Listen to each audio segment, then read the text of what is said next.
The morning sun cast long shadows across Kepler Station as Colonel Marcus Hayes stepped into the communication room. He had been expecting bad news for weeks. The deep space sensors had detected unusual movement in the outer regions of their solar system. Something large was coming, and it was moving with purpose. Marcus was a tall man with gray streaking his dark hair. His face showed the tired lines of someone who spent too many nights worrying about the safety of others.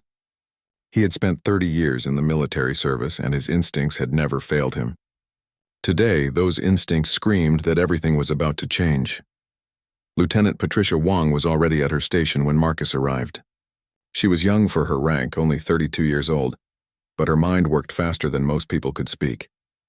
Her dark eyes focused on the screen in front of her, watching the data streams that told the story of approaching danger. The readings showed 3 massive ships emerging from the shadows of space. They were unlike anything humanity had ever recorded. The hull designs were sharp and angular, built for intimidation as much as for function. Dr. Henry Cole rushed into the room moments later, his white coat flapping behind him as he moved. Henry was the station's chief scientist, a brilliant man who understood more about the universe than anyone Marcus had ever known. But even brilliance could not hide the fear in his voice when he spoke. The ships matched no human database. They were not from Earth. They were not from any colony that humanity had established. Whatever was coming, it was alien. The communication system crackled to life at 0600 hours. A voice came through, cold and clear, speaking perfect English. The alien who called himself Krell explained that he represented the Valdexian Empire, a civilization that had conquered 17 star systems. His words were polite on the surface, but they carried a weight that made the room feel heavy. He gave the colony 1 hour to begin evacuation. Bombardment would begin at 700 hours. Any ship still in the colony's orbit would be destroyed. Marcus stood motionless, processing the information. 1 hour. That was not enough time to evacuate everyone. The colony had 3 transport ships, each capable of carrying about 500 people.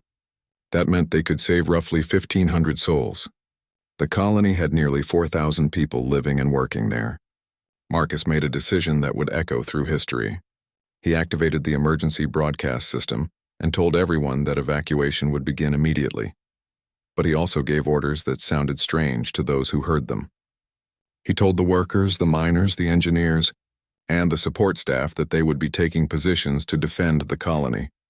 Sergeant Tommy Davis arrived at the command center within minutes of receiving the alert. Tommy was a security expert who had trained hard for threats, but he had never truly expected to face an alien invasion. He was a stocky man with a strong voice that could command a room without shouting. He understood immediately what Marcus was asking them to do. They were going to fight. They were going to stand their ground. Tommy nodded once and began coordinating security forces throughout the colony. The first of the 3 evacuation shuttles launched at 6:15 hours. It carried the elderly, the very young, and those who were too injured or sick to help in the coming fight. The shuttle rose on pillars of flame and disappeared into the dark sky, heading toward the designated safe zone that had been established on the far side of the planet. 2 more shuttles followed in quick succession.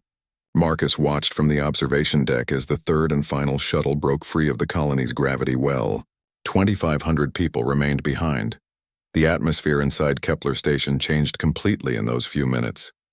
Fear transformed into purpose. Workers abandoned their normal jobs and moved toward the supply stations where weapons and protective gear were stored. The colony had never been built with defense as a priority, but it had security systems installed for emergencies. Patricia began testing every defensive network she could access. She discovered that the colony had more capability than anyone had realized. Scattered throughout the installation were point defense turrets, electromagnetic barriers, and communication arrays that could potentially be weaponized. Dr. Henry Cole made his way down to the deep storage facilities beneath the main colony structure. The miners had been extracting rare crystalline materials from the planet's crust for 3 years. These crystals had unusual properties that Henry and his team had been studying. They conducted electricity in ways that defied normal physics. They could store and release energy with remarkable efficiency. Henry pulled up his research files and began studying the crystals with new urgency. Perhaps these materials could be useful in a way he had never imagined. Marcus called a meeting of his leadership team at 0630 hours. 20 minutes remained before the Valdexian deadline. Around the table sat Patricia Wong, Henry Cole, and Tommy Davis. Each of them understood that they were about to attempt something that had probably never been done before. They were going to fight an advanced alien civilization with inferior technology and insufficient numbers. The odds against them were astronomical. Yet none of them suggested surrender. Instead, they began planning. Patricia explained her defensive strategy. She had identified the colony's weak points and had ideas for turning them into strength. The narrow corridors and interconnected buildings could become a maze that would confuse enemy forces. The underground mining tunnels created layers of defense and escape routes that the Valdexians could not see from orbit. Henry described his ideas about the crystalline materials and how they might potentially disrupt enemy technology. Tommy explained how he could train the civilian population to function as fighters, at least well enough to hold positions and follow orders. Marcus recorded a message to be broadcast on all frequencies. He spoke calmly about humanity's history, about people who had stood against overwhelming odds, about the choice to resist rather than flee. He did not promise victory. He only promised that Kepler Station would not fall without a fight.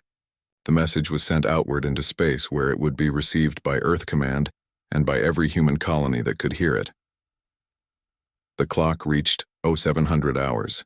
The Valdexian ships moved closer. The preliminary bombardment began, not with overwhelming force but with calculated strikes on the colony's communications array and primary power station. The colony shook. Alarms sounded throughout every corridor and chamber. This was really happening. The aliens had come and humanity was choosing to fight back. As dust settled and emergency systems kicked in, Colonel Marcus Hayes realized that the most important battle of human history had just begun. The first explosion had barely finished shaking the colony when Lieutenant Patricia Wong began her work. She was seated in the Tactical Operations Center, her fingers flying across multiple keyboards simultaneously. The Valdexian ships had stopped their bombardment temporarily, which suggested they were waiting for something. Perhaps they expected the colony to broadcast a surrender signal. Perhaps they were simply confident that the humans would panic and break. Patricia had other ideas. She pulled up the detailed structural schematics of Kepler Station that had been compiled over 3 years of construction and expansion. The colony was not a single building, but rather a complex network of interconnected structures spread across several kilometers. The main administrative hub was protected by reinforced walls, but more importantly, it connected directly to the mining tunnels that ran beneath the entire colony. These tunnels had been carved out over years of extraction work. They formed a three-dimensional maze that no outside force could navigate without a detailed map. Patricia began rerouting power from non-essential systems to the colony's defensive networks. The point defense turrets came online one by one. These weapons were designed to protect the colony from meteor strikes and space debris, but they would work just as well against approaching aircraft. She isolated them from the main power grid and created independent power channels that Valdexian weapons could not easily disable. She then networked the colony's sensor array, creating a redundant system that would survive the loss of any single component. Dr. Henry Cole worked in the crystal vault deep beneath the surface. The rare materials that had been extracted from the planet's crust filled entire storage containers. Henry ran his hands over the smooth, luminescent surfaces. These crystals had fascinated him since the day he arrived at Kepler Station. Their molecular structure was unlike anything found in Earth's natural materials. They conducted electricity with almost no resistance. They could store energy in a way that defied conventional science. Henry had written 17 research papers about them, but all of his previous work had been purely theoretical. Now theory was becoming practicality. Henry gathered his team of scientists. There were 5 of them in total, researchers who had dedicated years to understanding the crystal's properties. Henry explained his idea quickly and clearly. He wanted to create a device that would take the energy stored in the crystals and release it in a focused electromagnetic pulse. The pulse would be strong enough to disrupt the delicate electronics in the Valdexian weapon systems. It might not destroy the weapons, but it would make them unreliable. It would give the defenders a fighting chance. The scientists set to work. They had no time for careful measurement and testing. They had hours at most before the Valdexians would resume their attack. They stripped down the crystal storage containers and began constructing a crude but potentially powerful device.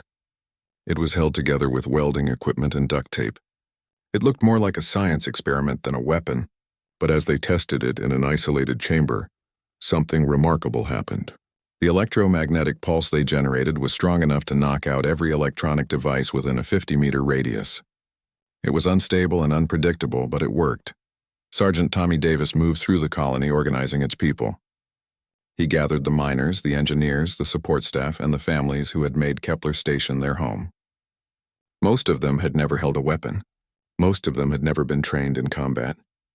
But they were intelligent people who understood what was at stake. They understood that running meant abandonment by those they loved. They understood that standing together meant survival. Tommy established a training program that was intense and efficient. He taught basic combat positions, how to aim and fire the weapons that the colony maintained in its emergency armory, and more importantly, how to follow orders and work together as a unit. He showed them how to move through the colony's corridors in a way that provided mutual protection. He taught them to recognize friends by specific signals and hand gestures. He made them understand that chaos would be their enemy, and discipline would be their friend. Marcus moved through the colony observing the preparations.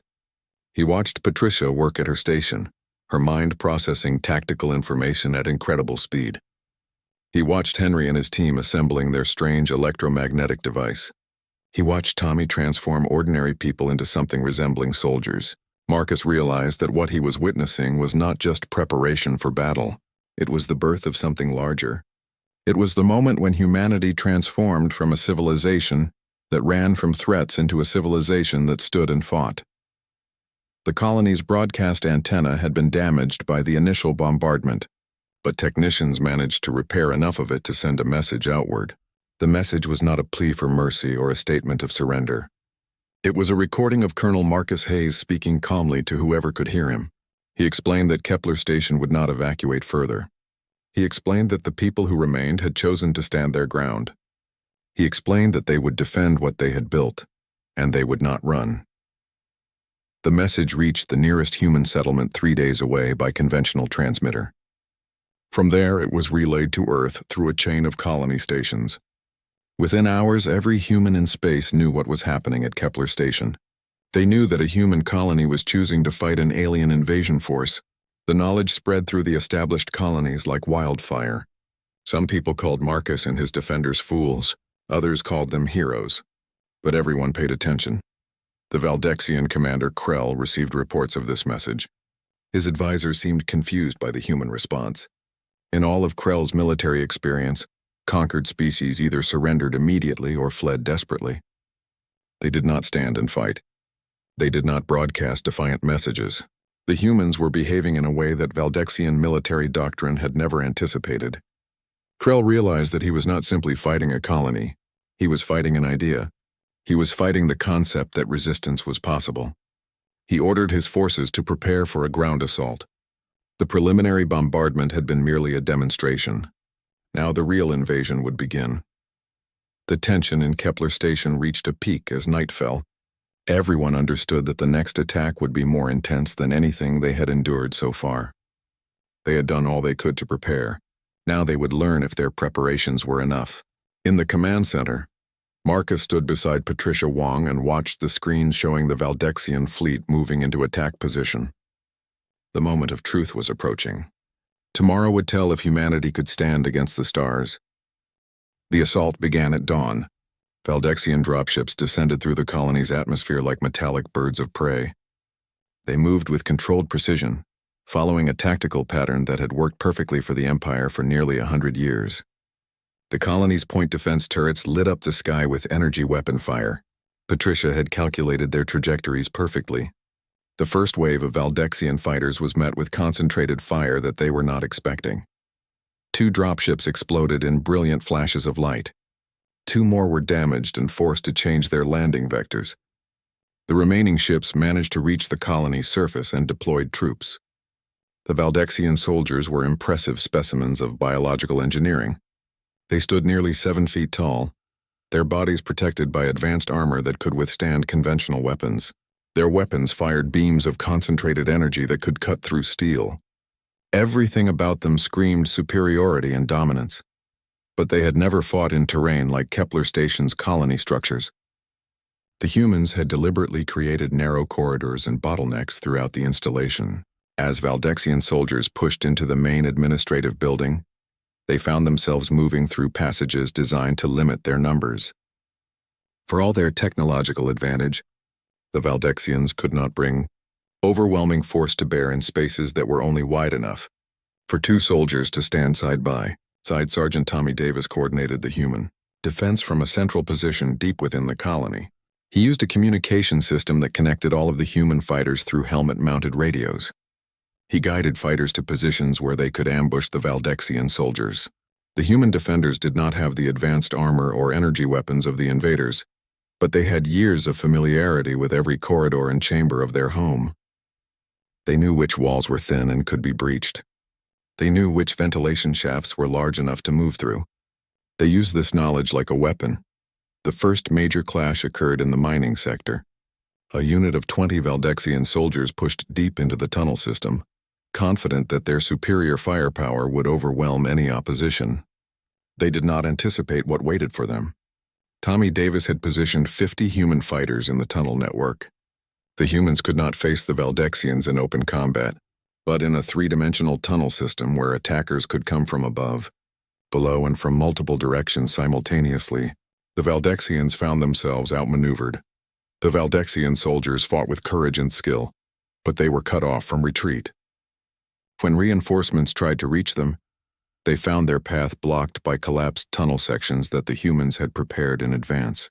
The Valdexians realized with growing alarm that their technological advantage meant nothing when they could not use it effectively. They could not call in airstrikes in the tunnels. They could not spread out to use their superior numbers. They could only fight and die in the dark. Colonel Marcus moved through the colony observing the battle. He saw courage in places where he had not expected to find it. He saw miners and engineers, people who had never been trained for combat, standing firm in defense of their homes and families. He saw the human cost as well. 23 people died in the first hour of fighting. 47 more were wounded. The cost in Valdexian lives was higher, but Marcus knew that his people could not afford to trade lives at any ratio. Lieutenant Patricia Wong continued her work in the Tactical Operations Center. She realized that the Valdexian force was more cautious than she had expected. They were not launching overwhelming assaults. They seemed to be probing the colony's defenses, testing human response, learning the layout of the installation. She understood what Krell was doing. He was gathering information. He was learning how to fight humans. Patricia knew that the initial Valdexian assault was not their full strength. It was reconnaissance in force. The real invasion would come later, once the Valdexians understood human tactics. Patricia made a critical decision. She activated the electromagnetic pulse device that Henry Cole had constructed. The device was dangerous and unstable, but she believed that the time had come to use it. The pulse rushed outward in waves through the colony's communication systems, electromagnetic networks, and power grids. The effect on Valdexian weapons was immediate and dramatic. The precise targeting systems that the aliens relied on went offline. The energy weapons became unreliable. The combat advantage that the Valdexians had possessed suddenly disappeared. Valdexian soldiers found their weapons misfiring or failing to charge properly. They were forced to rely on manual targeting and conventional kinetic weapons that the humans could actually defend against. For the first time in Valdexian military history, an invading force had managed to negate the technological advantage that usually guaranteed victory. The alien soldiers adapted quickly, switching to backup weapons and changing their tactics. But they had been shocked. They had been hurt. They had been forced to retreat. The key. Retreat lasted 20 minutes before Valdexian soldiers withdrew from the deepest parts of the colony and consolidated their forces around the landing zone where their dropships remained. They established a perimeter and held their ground. The humans did not push the attack. Both sides realized that a stalemate had been reached. The Valdexians could not drive deeper into the colony without suffering unacceptable casualties. The humans could not drive the Valdexians out completely without weapons they did not possess. Sergeant Tommy Davis stood in the command center, breathing heavily. His uniform was torn and stained with dust from the fighting. Around him, his people were tending to the wounded and gathering ammunition for the next phase of the battle. They had survived the first assault. They had proven that they could fight. But Tommy understood that this was only the beginning. The real test was coming, and they would need to find strength they did not yet know they possessed. In orbit above the colony, Commander Krell received reports of the first assault. His commanders were shocked and confused. No conquered species had ever fought this way. No alien civilization had ever managed to turn the Valdexians' technology against them so effectively. Krell realized that he was facing something unprecedented. He was facing an enemy that would not surrender, would not run, and would fight with everything they had until the last person fell. Krell gave new orders. The bombardment from orbit would resume. This time it would not stop until the colony was reduced to ruins. The orbital bombardment was devastating. Energy weapons from the Valdexian ships rained down on Kepler Station with relentless intensity. Entire sections of the colony that had stood for 3 years were obliterated in seconds. Dust filled the air and blocked out the sun. Buildings collapsed. Underground sections were exposed to the vacuum of space. But the humans had anticipated this. They had prepared for it. Colonel Marcus had ordered all of his people to retreat to the deepest levels of the colony, to the sections that were protected by hundreds of meters of rock and stone. The mining tunnels had been specifically designed to survive any bombardment. As the surface installation was destroyed, the human defenders moved deeper underground. They lost more people in the bombardment, but far fewer than would have died if they had remained on the surface or in the buildings above. Dr. Henry Cole moved quickly through the crystal vault with his team of scientists. The device they had constructed was becoming unstable. The electromagnetic pulse had drained much of the crystal's stored energy. Henry realized that if they tried to use the device again, there was a significant chance it would simply explode. But he also realized that they had one more opportunity to use it. If they could time it perfectly, one final pulse might be enough to disable the Valdexian communication systems. One final pulse might fracture the coordination that held the invading force together. Patricia Wong fought to maintain communications between all of the scattered human units. The bombardment had destroyed much of the colony's infrastructure.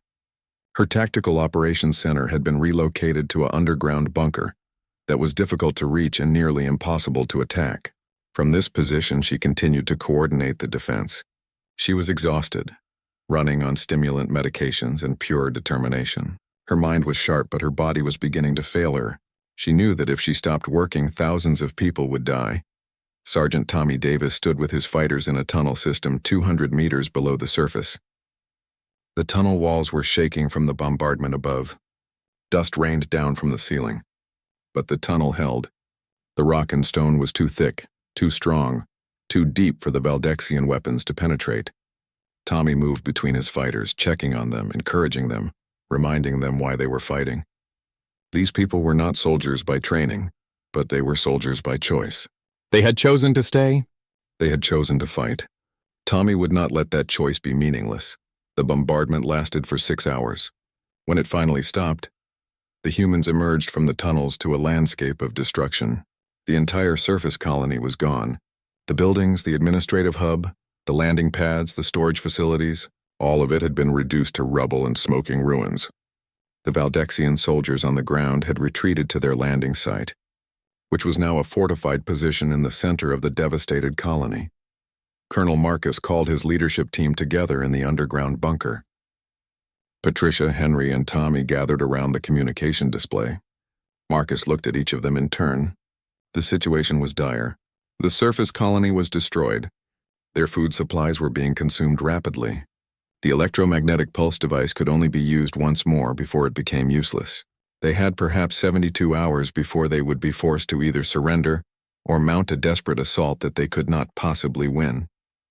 Henry spoke first. He had been analyzing the crystal device and understood its limitations. He explained that one more pulse was possible, but it would destroy the device and likely kill anyone standing near it.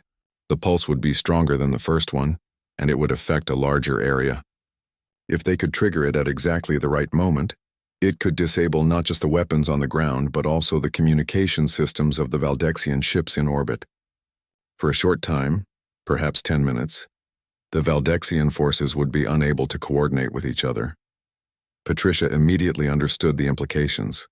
If the Valdexian forces lost coordination for even a short time, the humans might be able to push them back to their landing site. If they could capture the landing site, they could threaten the Valdexian ships in orbit. The Valdexian commander would be forced to make a choice: continue the assault and risk losing his entire fleet, or withdraw and accept defeat. But there was a problem. Someone would need to remain with the crystal device to trigger it at exactly the right moment. Someone would need to position themselves near the device and activate it manually. That person would almost certainly die from the electromagnetic pulse when the device activated. The team sat in silence, understanding what was being asked of them. Finally, Tommy Davis spoke. He said he would do it. He would stay with the device and trigger the pulse. He would be the person who made the sacrifice that the colony needed. Marcus wanted to argue. He wanted to tell Tommy that there might be another way, that surely they could find an alternative. But Marcus was too old and too experienced to lie to himself. There was no other way. If they were going to have any chance at victory, someone had to make this sacrifice. Marcus placed his hand on Tommy's shoulder and thanked him. He thanked the sergeant for his courage and his willingness to give everything for the people he had sworn to protect. That evening, Marcus recorded another message. This time he was not speaking to Earth or to other human colonies. He was speaking to Commander Krell. He told Krell that the humans were not going to surrender. He told Krell that they would continue to fight no matter what was thrown at them. He told Krell that the Valdexians had made a critical mistake. They had believed that superior technology and overwhelming force would guarantee victory, but they had not accounted for human determination, human creativity, and human willingness to sacrifice everything for what they believed in. The message was transmitted on all frequencies. It reached the Valdexian command ship. Commander Krell listened to Marcus's words and felt something he had not felt in a very long time. He felt doubt. He felt uncertainty. He felt fear. The humans were not behaving like a defeated enemy. They were behaving like warriors. They were behaving like people who had already decided they would rather die than surrender. Krell gave the orders for a final assault. He wanted this colony eliminated. He wanted this threat to Valdexian dominance ended. And he wanted it to happen before the humans could attempt whatever they were planning. The final assault came at dawn on the fourth day. Valdexian dropships descended through the atmosphere in formations that covered the entire sky. There were more soldiers this time. Nearly 2,000 combat troops equipped with fresh supplies and renewed determination.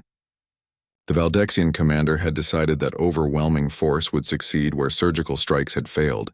He would crush the humans under the weight of his military power. Colonel Marcus stood in the underground command center and watched the approaching forces on the tactical display. He did not feel fear anymore. He felt clarity. He felt purpose. He activated the communication system and sent the final order to all human fighters. They were to allow the Valdexians to advance into the colony.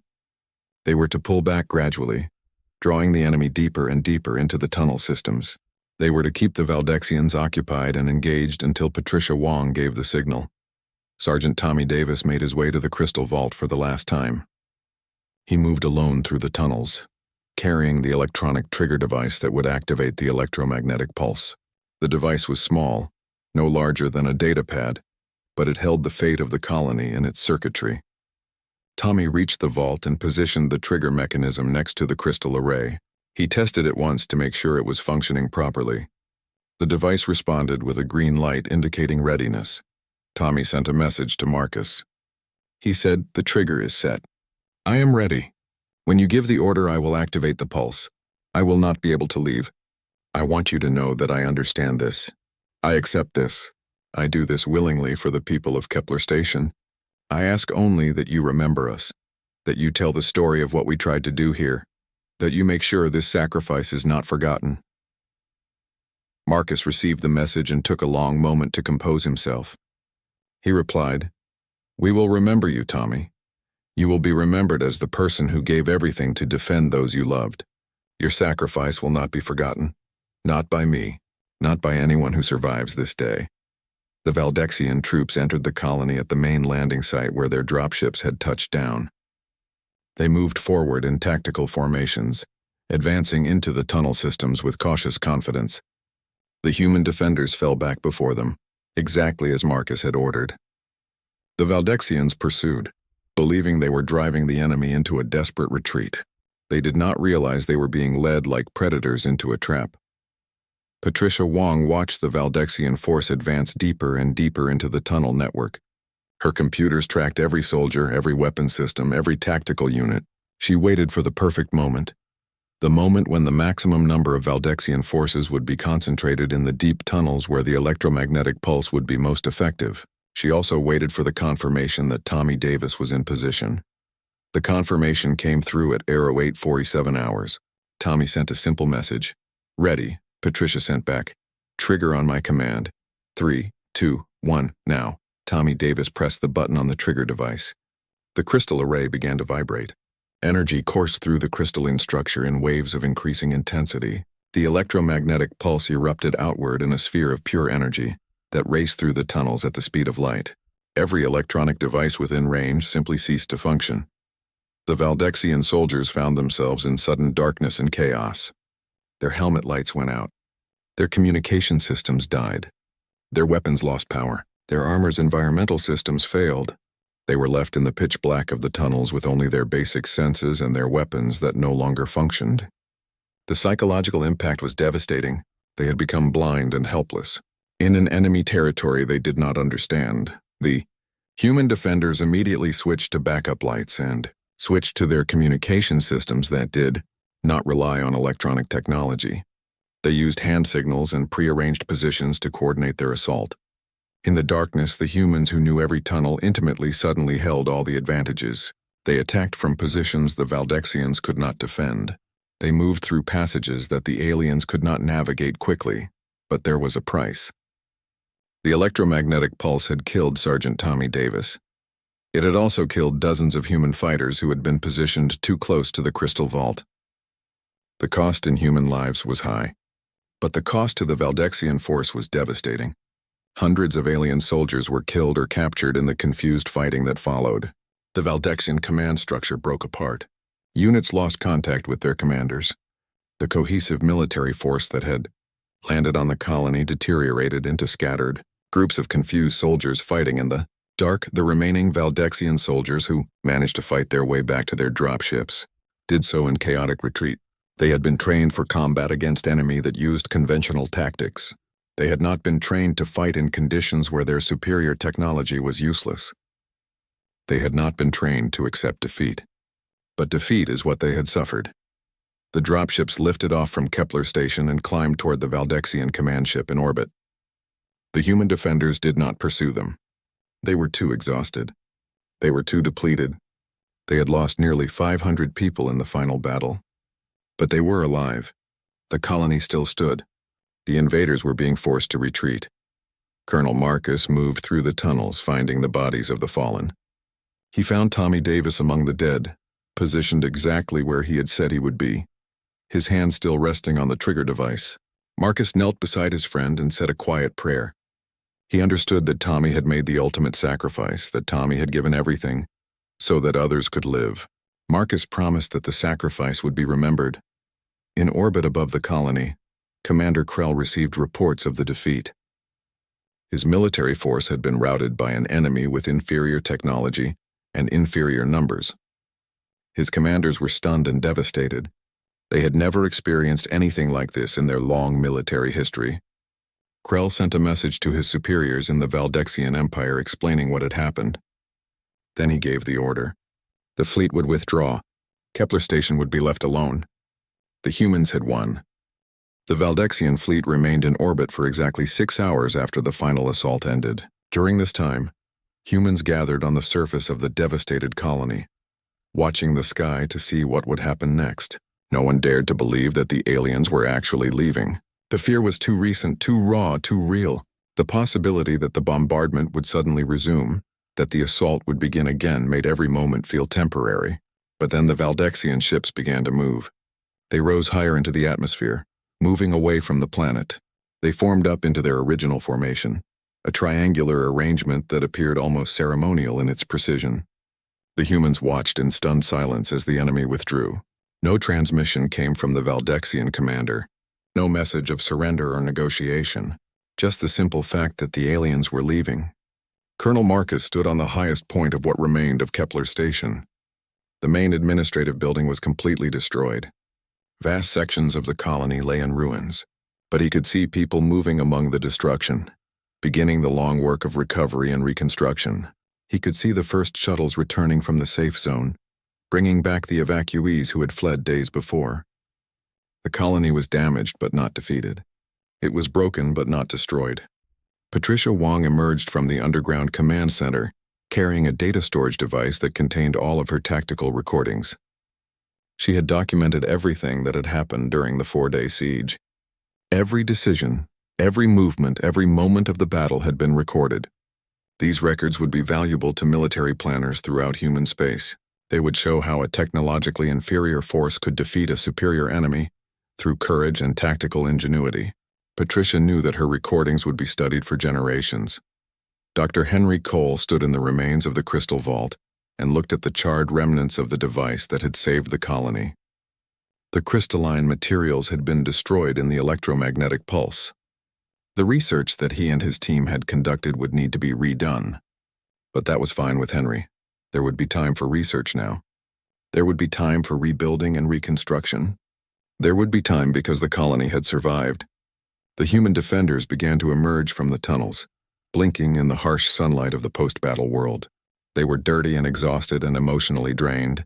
Many of them had been transformed by the 4 days of fighting from ordinary people into something new. They had learned what they were capable of when they were forced to choose between running and standing. They had learned that humans could be more than they believed themselves to be. A ceremony was held 3 days after the Valdexians left. It was a simple ceremony, held among the ruins of the colony that had been their home. Colonel Marcus spoke to the gathered survivors. He talked about Sergeant Tommy Davis and the other men and women who had died defending Kepler Station. He talked about the choices that ordinary people had made when faced with extraordinary circumstances. He talked about the fact that humans had proven something to the entire galaxy. They had proven that they would not run. They had proven that they would stand and fight.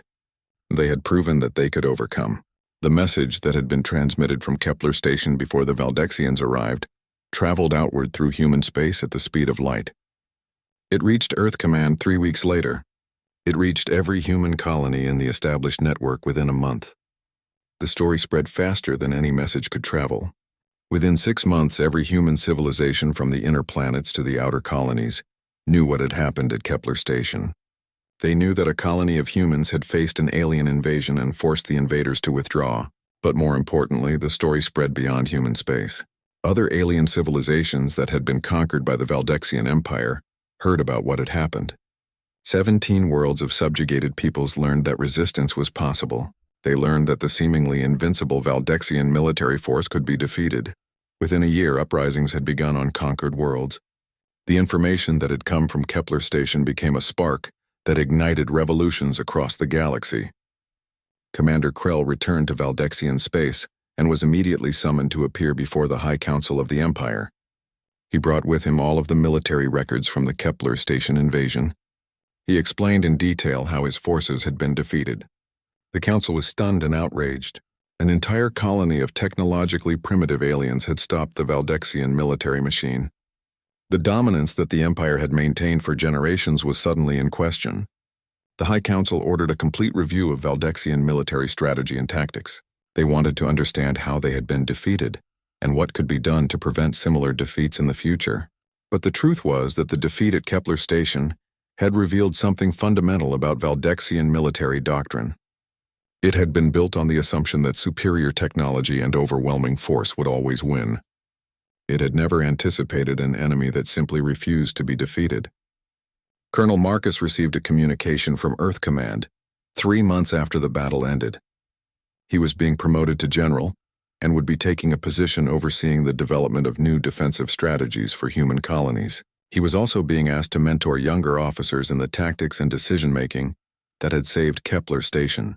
Marcus accepted the position, but he asked for one thing in return. He asked that humanity never forget Sergeant Tommy Davis and the others who had given their lives in the defense of the colony.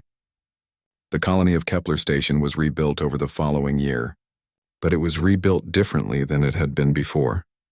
The new structures were designed with defense in mind. The tunnels were expanded and reinforced. A small but modern military installation was established at the colony. Kepler Station transformed from a civilian mining colony into a forward base for human defense in that sector of space. When the reconstruction was completed, a monument was erected at the center of the colony. It bore the names of all 492 people who had died in the defense of Kepler Station. The largest and most prominently displayed name was Sergeant Tommy Davis. Below his name was written a simple inscription. He stood when others fled. He gave everything so that his people could live. His sacrifice will be remembered for all of human history. The Valdexian Empire learned a harsh lesson from Kepler Station. They learned that technology alone could not guarantee victory. They learned that the will to survive and the determination to defend what you love could overcome seemingly impossible odds. They learned that humans were a different kind of enemy, an enemy that would not break under conventional tactics, an enemy that would keep fighting no matter what was thrown at them. Years later, when historians looked back on this period of human history, they identified the siege of Kepler Station as the moment when everything changed. It was the moment when humanity stopped being afraid of the aliens. It was the moment when humans proved that they belonged among the stars not as victims, but as warriors and defenders. It was the moment when the galaxy learned that humans would not run. And in the tunnels beneath Kepler Station, in the place where the electromagnetic pulse device had been activated, humans placed a small marker. On it was written a simple message. Here Sergeant Tommy Davis made the choice that changed everything. Here one human decided that standing was better than running. Here the story of human courage began.